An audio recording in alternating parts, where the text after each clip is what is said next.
Hathras gangrape मामला लगातार तूल पकड़ता जा रहा है, जिसको लेकर कांग्रेस नेता राहुल गांधी, प्रियंका गांधी वाड्रा और राज्यसभा सदस्य दीपेंद्र हुड्डा समेत 203 कांग्रेस नेताओं और कार्यकर्ताओं के खिलाफ पुलिस ने मामला दर्ज किया है।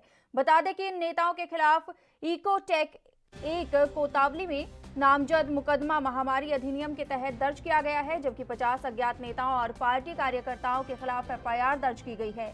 इन नेताओं के खिलाफ धारा 270, धारा 188 और महामारी अधिनियम के तहत मामला दर्ज किया गया है। इससे पहले हाथरस सामूहिक दुष्कर्म मामले को लेकर वीरवार को ग्रेटर नोएडा के यमुना एक्सप्रेसवे पर जमकर हाई वोल्टेज ड्रामा देखने को मिला। आरोप है कि पुलिस ने राहुल गांधी के साथ धक्का मुक्की की। इस दौरान वो सड़क पर गिर गए। सड़क पर झाड़ी में गिरने की तस्वीरें भी सोशल मीडिया पर तेजी से वायरल हो रही हैं। इसमें एक पुलिसकर्मी दिख रहा है और राहुल के साथ कुछ उनके सहायक भी हैं। कांग्रेस नेताओं का आरोप है कि उन्होंने पुलिसकर्मी ने धक्का दे दिया, जिसकी वजह से वो गिर गए। मिली जानकारी के मुताबिक राहुल गांधी को चोट नहीं लगी है। ज्यादा जानकारी के लिए पुनीत मोहन लखनऊ से संवाददाता हमारे साथ जुड़ गए हैं। पुनीत मोहन, आपसे जानना चाहेंगे, कल जो हाई वोल्टेज ड्रामा देखने को मिला राहुल गांधी और प्रियंका गांधी के साथ, ऐसे में कई 203 लोगों के खिलाफ एफआईआर दर्ज की गई है, क्या जानकारी मिल पा रही है? देखिए, राहुल गांधी और प्रियंका गांधी कल के लिए रिटर्न हो रहा है। उसके बाद निकल गए, लेकिन कांग्रेस कार्यकर्ताओं में झड़प हुई है, जिसमें राहुल गांधी गिर भी गए थे। एक पुलिसकर्मी का हाथ लग गया था, ऐसा कांग्रेस कार्यकर्ताओं को कहना है। लेकिन इस मामले में कई लोगों के खिलाफ एफआईआर हुई है। धारा 188 के तहत एफआईआर दर्ज करी गई है। लेकिन देर शाम राहुल गांधी और प्रियंका गांधी को बिना कोई बॉन्ड भरे छोड़ दिया गया, उनको वापस दिल्ली जाने दिया गया। लेकिन ये पूरा हाई वोल्टेज ड्रामा दिन भर चलता रहा और कहीं न कहीं कार्यकर्ता पूरे देश में प्रदर्शन करते रहे और सीधे तौर पर ग्रेटर नोएडा में राहुल गांधी, प्रियंका गांधी, अजय कुमार लल्लू और सुरजेवाला ये। पुनीत मोहन, बहुत बहुत धन्यवाद हमारे साथ जुड़ने के लिए और ये तमाम जानकारी देने के लिए। प्रसिद्ध समाजसेवी अन्ना हजारे ने हाथरस की हैवानियत को लेकर बड़ा बयान दिया है। उन्होंने कहा है कि यह घटना सिर्फ एक लड़की की हत्या नहीं है, बल्कि मानवता की हत्या है। इस मामले में दुष्कर्मियों को तत्काल फांसी दी जानी चाहिए। अन्ना ने उत्तर प्रदेश में कानून व्यवस्था को लेकर भी योगी सरकार पर निशाना साधा है। उत्तर प्रदेश में महिला पर सामूहिक अत्याचार के मामले में अन्ना ने बयान जारी कर कहा है कि हाथरस की घटना मानवता पर कलंक है। भारत ऋषि मुनियों का देश है। भारत की संस्कृति दुनिया में श्रेष्ठ है। इस तरह की घटनाओं से देश का मान घटता है। उन्होंने योगी सरकार पर निशाना साधते हुए कहा कि जिन पर प्रदेश की कानून व्यवस्था का भार है, वो असफल साबित हो रहे हैं। ये चिंता की बात है। इसलिए दोषियों को तत्काल फांसी पर लटकाया जाना चाहिए। आपको बता दें कि प्रसिद्ध समाजसेवी अन्ना हजारे ने हाथरस की हैवानियत को लेकर एक बड़ा बयान दिया है। उन्होंने कहा है कि ये घटना सिर्फ एक लड़की की हत्या नहीं है, बल्कि मानवता की हत्या है। इस मामले में दुष्कर्मियों को तुरंत फांसी दी जानी चाहिए। अन्ना हजारे ने कहा कि उत्तर प्रदेश में कानून व्यवस्था को लेकर योगी सरकार पर भी उन्होंने निशाना साधा है। उत्तर प्रदेश में महिला पर सामूहिक अत्याचार के मामले में अन्ना हजारे ने बयान जारी कर कहा कि हाथरस की घटना मानवता पर कलंक है। भारत ऋषि मुनियों का देश है। भारत की संस्कृति दुनिया में सर्वश्रेष्ठ है। इस तरह की घटनाओं से देश का मान घटता है। उन्होंने योगी सरकार पर निशाना साधते हुए कहा कि जिन पर प्रदेश की कानून व्यवस्था का भार है, वो असफल साबित हो रहे हैं।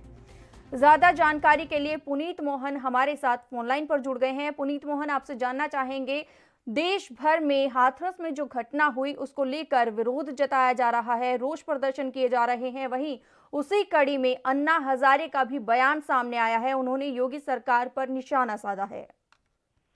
देखिए, सीधे तौर पे जिस तरीके से हाथरस की ये घटना है, पूरे देश में इस घटना को लेकर के लोगों में गुस्सा है और सीधे तौर पे उत्तर प्रदेश के छोटे से जिले का नाम कहीं ना कहीं बदनाम हुआ है, क्योंकि यहाँ पर एक ऐसा गैंग रेप हुआ है कि पीड़िता न्याय के लिए दर-दर भटकती रही, लेकिन न्याय नहीं मिला है और उत्तर प्रदेश में रेप की जो घटनाएं हैं वो लगातार बढ़ती जा रही है। उसको लेकर के योगी सरकार विपक्ष के निशाने पर है और सीधे तौर पे अन्ना हजारे ने भी इस पर योगी सरकार पर निशाना साधा है और इन्होंने साफ तौर पर कहा है कि इससे देश का सर शर्म से झुकता है और कहीं न कहीं सरकार को सख्त कार्रवाई करनी चाहिए। हालांकि सरकार ने पीड़िता के परिवार को आश्वासन दिया है कि मामला फास्ट ट्रैक में ले जाएंगे और जल्द से जल्द जो भी आरोपी हैं उनको सख्त से सख्त सजा दिलाएंगे। 25 लाख का मुआवजा भी दिया है। परिवार के एक सदस्य को सरकारी नौकरी दी जाएगी। प्रधानमंत्री आवास योजना के तहत आवास भी दिया जाएगा, लेकिन मुआवजे का मरहम लगा देना कहीं न कहीं रेप की घटनाओं को रोक पाने में सरकार नाकाम है। ये बात सीधे तौर पर सामने आ रही है और कहीं न कहीं विपक्ष के निशाने पर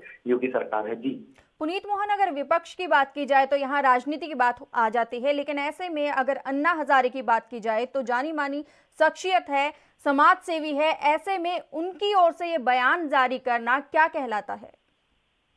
देखिए, काफी दिनों बाद अन्ना हजारे ने किसी मुद्दे पर कुछ बोला है, क्योंकि ज्यादातर वो या तो किसानों के मुद्दे पर बोलते हुए नजर आते हैं। इससे पहले किसानों के हक की लड़ाई को लेकर के वो आगे बढ़ रहे थे। किसानों के हक के लिए उन्होंने आवाज उठाई थी, लेकिन जिस तरीके से हाथरस की ये घटना पूरे देश में चर्चा का विषय बनी हुई है, अन्ना हजारे ने इस पर बोला है और एक बड़े सामाजिक कार्यकर्ता के रूप में जाने जाते हैं। ऐसे में कहीं न कहीं योगी सरकार को इस बात को बेहतर तरीके से समझना होगा कि यूपी में रेप की घटनाओं को रोकना होगा और इसे रोकने के लिए सख्त से सख्त कानून बनाने होंगे और लोगों में जो अपराधी हैं उनमें पुलिस का भय रहे और लोगों के साथ पुलिस का साथ रहे, ताकि लोगों में पुलिस के प्रति विश्वास बढ़े। और जो कंप्लेन छोटी छोटी भी कंप्लेन आती है उन पर ध्यान देना होगा, ताकि कोई भी छेड़छाड़ की घटना रेप का रूप ना ले पाए। इससे पहले ही अपराधी को पकड़ना होगा।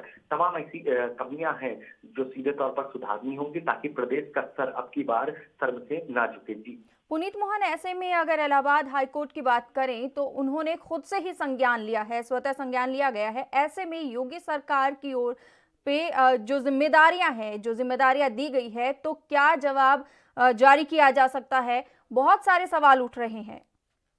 देखिए, सीधे तौर पर कहीं न कहीं सरकार की ओर से जो जवाब पेश होगा वो यही पेश होगा कि हमने एसआईटी का गठन किया है और जिस तरीके से हमने देखा कि यूपी पुलिस ने अपने को बचाने के लिए आनंद फानंद में रात में 2:30 बजे अंतिम संस्कार कर दिया, दोबारा परिवार को मौका भी नहीं दिया कि वो दोबारा पोस्टमार्टम की मांग कर सके। तमाम ऐसी कमियां हैं, क्योंकि जो रिपोर्ट पुलिस के पास अब है वो साफ तौर पर कह रहे हैं कि रेप नहीं हुआ है, तमाम उसकी गर्दन की हड्डी नहीं टूटी है, जुबान नहीं कटी थी। तो कहीं न कहीं सीधे तौर पर यही मैटर यूपी सरकार कोर्ट में रखेगी कि एसआईटी का गठन किया बिल्कुल है। पुनीत मोहन, यहाँ पर देखना ये होगा कि योगी सरकार की ओर से क्या जवाब तलब किया जाता है। बहुत बहुत धन्यवाद हमारे साथ जुड़ने के लिए और तमाम जानकारी देने के लिए।